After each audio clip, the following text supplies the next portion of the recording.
ABN news के top 10 खबरों में आपका स्वागत है। आइए रुख करते हैं देश की कुछ प्रमुख खबरों। लोकसभा चुनाव 2024 में अप्रत्याशित आंकड़े देखने को मिल रहे हैं। देश की 6 लोकसभा सीटों पर निर्दलियों ने भारी बढ़त बना ली है। तो वहीं सबसे अधिक चर्चा राजस्थान की बाड़मेर लोकसभा सीट से निर्दलीय रविंद्र सिंह भाटी की रही, लेकिन वे पीछे चल रहे हैं। तो वहीं जेल से चुनाव लड़ रहे अमृतपाल भारी मतों से आगे चल रहे हैं। बिहार लोकसभा चुनाव के रुझान आने लगे हैं। एनडीए बिहार में 33 सीटों पर लीड कर रही है और ऐसे में बड़ी बात तो ये है कि चिराग पासवान जो एनडीए के पार्टनर हैं, उनकी लोक जनशक्ति पार्टी रामविलास ने कमाल कर दिखाया है। 5 सीटों पर चुनाव लड़ने वाली लोजपा 5 सीटों पर लीड कर रही है, जिससे साफ जाहिर है कि चिराग पासवान की स्ट्राइक रेट 100% दिख रहा है।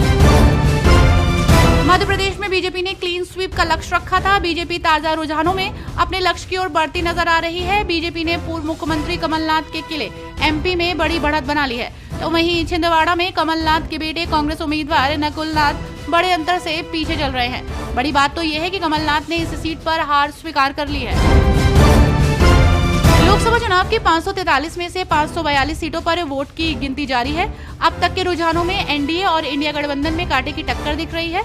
उत्तर प्रदेश ने इस बार चौंका दिया है। चुनाव आयोग के मुताबिक उत्तर प्रदेश की 80 में से 40 सीटों पर इंडिया गठबंधन आगे चल रहा है, तो वहीं बीजेपी 33 सीटों पर आगे चल रही है।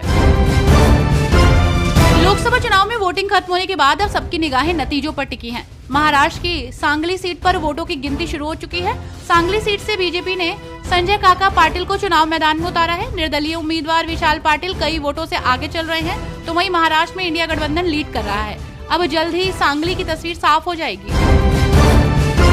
लोकसभा चुनाव की मतगणना के बीच जेडीयू नेता केसी त्यागी ने उन संभावनाओं को सिरे से खारिज कर दिया है जिनमें कहा जा रहा था कि वो चुनावी नतीजों के बाद जेडीयू इंडिया ब्लॉक के साथ जा सकती है। जहां केसी त्यागी ने कहा कि नीतीश कुमार एनडीए में हैं और एनडीए में ही रहेंगे।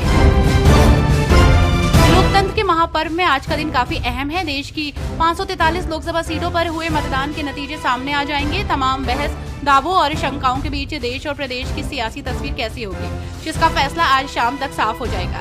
वहीं इसके साथ ही प्रदेश में 8.77 करोड़ से अधिक मतदाताओं ने अगले 5 साल के लिए किसे अपना जनप्रतिनिधि चुना है, इससे भी पर्दा उठ जाएगा। लोकसभा चुनाव के नतीजे लगभग साफ होते दिख रहे हैं। शुरुआती रुझानों में एनडीए को बहुमत मिल रहा है, तो वहीं इंडिया गठबंधन भी बेहतर स्थिति में नजर आ रही है। ऐसे में पश्चिम बंगाल में भी बड़ा खेला देखने को मिल रहा है, जहां एक और भाजपा को उम्मीद थी कि वो ममता बनर्जी के गढ़ में बढ़ोतरी कर लेगी। एग्जिट पोल भी भाजपा के पक्ष में दिख रहे थे। हालांकि नतीजों ने इन सभी दावों की पोल खोल दी है। ममता के गढ़ में भाजपा की स्थिति सुधरने की जगह और भी ज्यादा खराब होती नजर आ रही है। एटा लोकसभा सीट पर तीसरी बार भाजपा की टिकट पर चुनाव लड़ रहे पूर्व मुख्यमंत्री कल्याण सिंह के बेटे राजवीर सिंह उर्फ राजू भैया एटा में 20,000 वोटों से पिछड़ गए हैं। सुबह से सपा प्रत्याशी देवेश शाक्य से आगे पीछे होने का क्रम जारी था, लेकिन दोपहर 12:30 बजे के बाद जैसे ही सपा प्रत्याशी 20,000 वोटों के अंतर से आगे बढ़े, तो भाजपा खेमे में बेचैनी छा गई।